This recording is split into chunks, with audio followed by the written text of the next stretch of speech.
0.3. This is the model that we have got. This L1 is 5.1 centimeter and L1 is equal to the coupler length L3 and L2 is also equal to the follower length L4. This is the first configuration where theta to 1, that is angle that this link makes with O2O4, that is minus 40 degree, whereas the angle that this follower makes with the same line O2O4 is minus 68 degree. So this configuration is taken up by this antiparallelogram assembly, whereas the second position, which is minus 14 degree for both, is these two configurations. This link should come here, this link should go there. These are the third configuration, both at 12 degree. This is where this link should come and this is where this link should come. But if we drive this link, as we see, this second position is not being taken because it is still in the antiparallelogram assembly. If we now change it to the parallelogram assembly, then we see the second configuration is satisfied by the mechanism.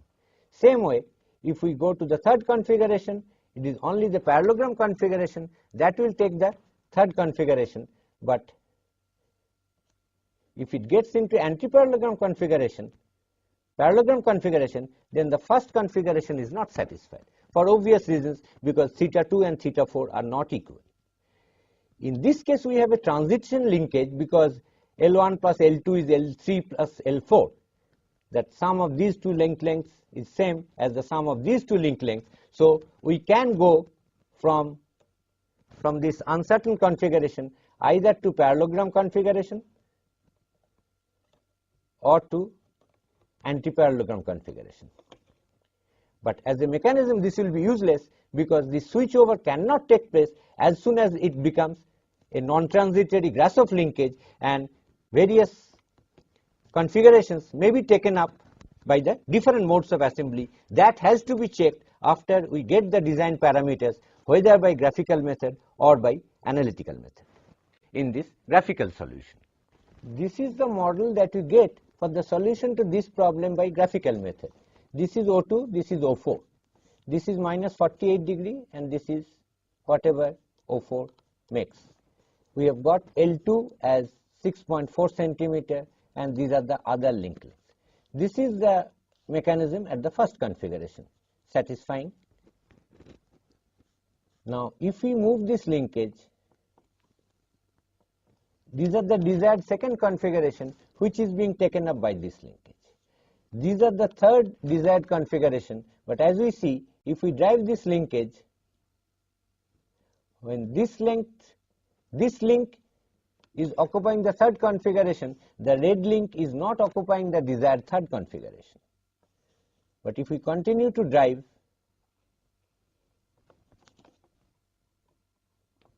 while returning, it is taken up the desired configuration.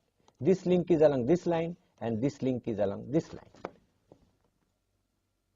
Now here again we see that when this link is along this line, the red link which is supposed to be along this line is not taking up the desired configuration. Same is true here, the first configuration, this link is along this line, but the red link is not along this line. But if we drive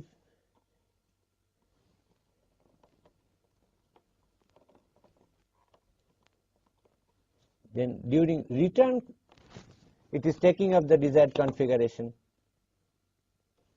1 and 2. So what we see, there is a non-monotonic movement. These positions 1, 2 and 3 are not taking up in the serial order. If we take up 1 and 2, then 3 is taking up during the return stroke, and if we take up the third configuration, then in the same stroke 2 and 1 are not being taken up, 1 and 2 are being taken up during the return stroke. This is not a branch defect, but this is some kind of a non-monotonic movement mechanism through models. This is the model of that Watt's approximate straight line mechanism.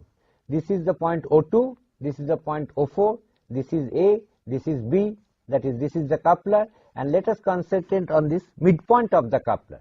That is the coupler curve generated by this midpoint of the coupler. As this mechanism moves, we notice that this midpoint is generating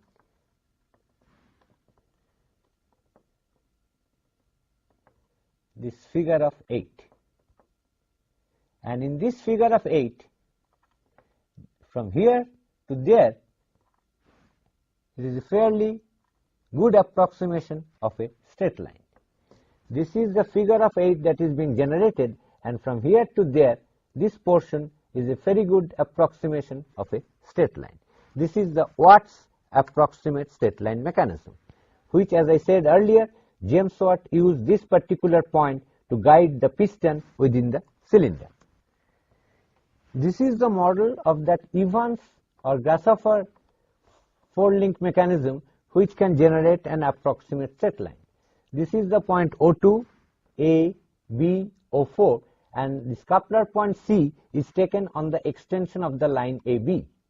With the proportion of the link lengths, as I said earlier, as we see, as this mechanism moves,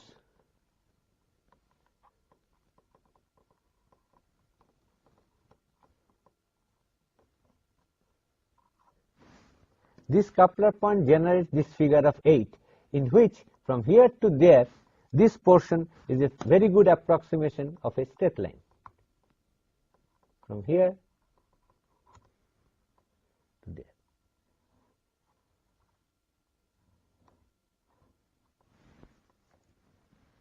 As we notice that both the Watt's mechanism seen earlier and this Evans mechanism are double rocker. Neither link 2 nor link 4 can rotate completely, and as we see that this rocker is crossing the line of frame, which implies that it must be a non-Grashof double rocker. This is the line of frame, and link number 4 is coming below this. So this is a non-Grashof double rocker, just as in the case of a Watt's linkage. This is the model of that Roberts approximate straight line mechanism. This is O2, A, B, O4, and this is the coupler with this coupler point as the C. Now, as this mechanism moves, we should notice that this coupler point C on link 3 is generating almost the straight line O2, O4 with a very close approximation.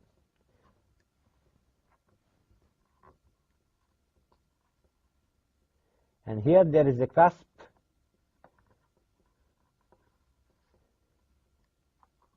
and there are two loops at O2 and O4. This is again a non-Grashof type double rocker, because both the rockers are crossing the line of frame, but they cannot rotate completely. Both of these are rockers, but they are rocking above and below the line of frame. So this is a non-Grashof double rocker with a very good approximate straight line generation between O2 and O4, this coupler point C. This is the model of the Chebyshev's four-link mechanism, which can generate an approximate straight